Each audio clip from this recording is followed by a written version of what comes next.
Hi అండి అందరికీ. ఏం చేస్తున్నారు? పనులన్నీ అయిపోయినాయా లేదా? నేనైతే అమ్మమ్మ గారి ఊరు వెళ్ళొచ్చామండి. వస్తూ వస్తూ దారిలో కాయగూరలు ఫ్రెష్‌గా ఉన్నాయని చెప్పి తీసుకున్నాం. ఎందుకంటే చుట్టూరా కాయగూరల తోటలు ఉంటాయండి. అలాగే పొలాలుంటాయి. ఇంకా చాలా ఉంటాయండి. మొత్తం అంతా పల్లెటూరు అనేసరికి ఇంకా చెప్పనవసరం లేదు కదా అండి.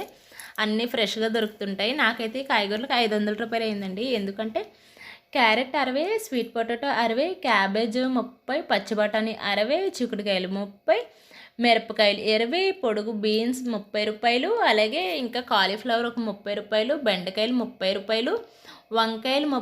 30, బూడిద గుమ్మడికాయ 50, టమాటాలు ఏమో 50, అలాగే దోసకాయ, క్యాబేజ్, నిమ్మకాయలు, అల్లం మొత్తం అన్నిటికి కలిపి రౌండ్ ఫిగర్ ఒక 500 ఇమ్మన్నారు. 500 అయితే ఇచ్చి తీసుకొని వచ్చామండి.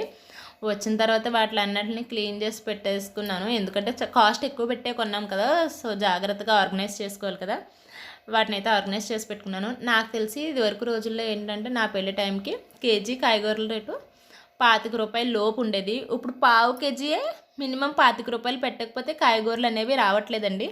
మరి మీ ఊర్లో కాయగూరల రేట్లు ఎలా ఉన్నాయనేది ఒకసారి నాకు కమెంట్ చేయండి. అలాగే చూస్తూ చూస్తూ వెళ్ళిపోకుండా ఒక్కసారి సబ్స్క్రైబ్, ఒక్క లైక్ వీడియోకి ఇచ్చేయాలండి. Thank you so much for watching. Bye bye.